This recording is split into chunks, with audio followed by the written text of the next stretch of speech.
Hey guys, अस्सलामु अलैकुम। उम्मीद करता हूँ आप सब ठीक ठाक होंगे, मज़े में होंगे और बहुत ही बढ़िया होंगे।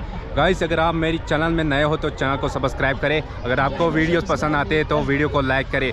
गाइस, अगर आपने वो ईद वाला व्लॉग नहीं देखा है तो वो भी ज़रूर देखें। तो आज का व्लॉग जो है मैं यहीं से शुरू करते हैं। सभी आप देख सकते हो बैकग्राउंड में बहुत ही खूबसूरत जगह, ये देखिए। एक्चुअली आप सबको पता चल चुका होगा इस जगह के बारे में। अगर आपको पता नहीं चलता है तो मैं आपको बता दूंगा, कोई बात नहीं, आपको बता दूंगा। सबसे पहले आप देखें यहाँ पर आज कितना क्राउड है, ये देखें, यहाँ से आपको देखने को मिलेगा। तो अभी मैं आपको इस जगह का नाम बता दूंगा, आपको अगर पता नहीं है तो। इस जगह का नाम है निशात पार्क बांडीपोरा। तो आप ये देख सकते हो यहाँ से। मैं आपको यहाँ के थोड़ा व्यूज़ भी दिखा दूंगा, सिनेमैटिक शॉट्स उठाकर वो भी दिखा दूंगा। आपके साथ बने रहिए। अस्सलाम वालेकुम, ईद मुबारक। आपका नाम? उमर। और आपका?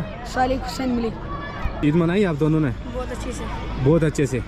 मज़ा आया ईद में? बहुत मज़ा आया। क्या किया ईद के दिन? बहुत कुछ किया, घूमा फिरा, हमारे नानी नाना के घर गए, बहुत मज़ा आया।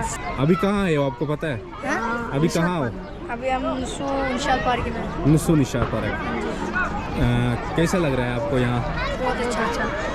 लोगों ने यहाँ पर जो गंदगी मचाई है, आप दोनों क्या कहना चाहते हो? वो बहुत गलत कर रहे हैं, उनको ऐसा नहीं करना चाहिए था। आप दोनों को भी मेरी तरफ से ईद मुबारक। तो चले एंजॉय करें आप दोनों। ओके।